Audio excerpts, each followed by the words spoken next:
This is AHA Business Radio, creating aha moments for business, by business, and about business, providing opportunities to discover information to help you run your business and guide your decision making. The more you know, the better decisions you make.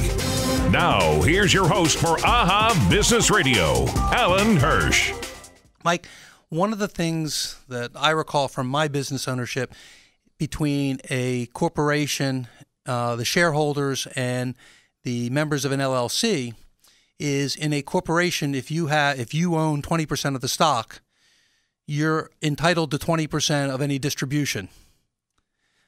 Whereas in an LLC, the members can make a decision to change the distribution regardless of the ownership, which gives more ownership percentage, which gives a substantial amount of more flexibility than you have in a corporation. Is that correct? That's right. So again, going back to my earlier point, the strength of an LLC is its flexibility.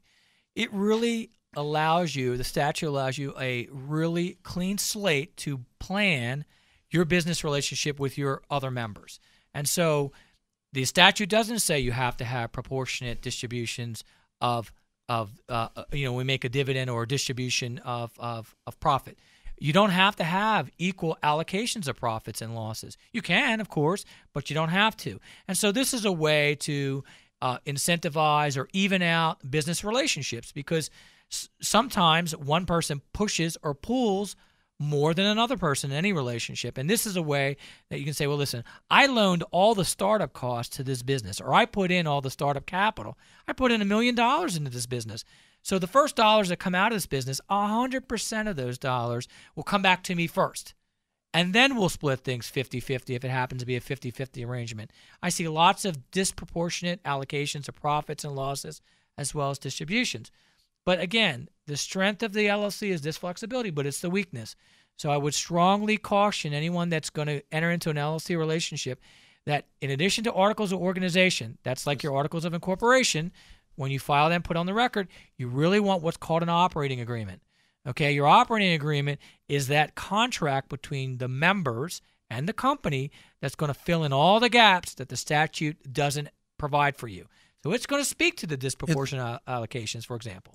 But it also, my understanding is it also is like a partnership agreement. And not only is it an agreement between the members and the LLC, but it's the members to each other. That's correct. So that you know, if one person dies, what happens to their membership agreement, their membership percentage, and their ownership, and all kinds of some very complicated and very detailed descriptions of what happens when.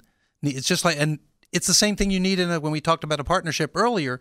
If you do a partnership outside of a structure, you need to have some kind of partnership agreement that makes sure you know what happens in the event of a dissolution, a death, or whatever it is. These are all things that I would think are very important to a business owner or owners when they form an LLC.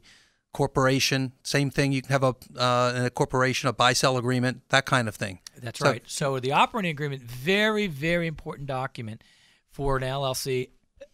You're right. Like a partnership agreement for a partnership, because in a corporation, you are a shareholder and you are issued shares of stock. You get a certificate. At least you're supposed to get a certificate. That holding on to that piece of paper is evidence that you are an owner in the company. In an LLC, you don't typically have shares, almost never have shares. You could unitize it, make it mirror or mimic a corporation, but almost inevitably you don't have certificates. So how do you evidence that you actually own something in this LLC? It's your operating agreement. Your operating agreement memorializes your ownership and your relationship to the company, and as you correctly stated, to your other members. And you do want to outline management. You do want to outline profits and losses. You do want to outline what we loosely say are buy-sell provisions. You know, what happens if we do die, if somebody dies? What happens if we just can't get along?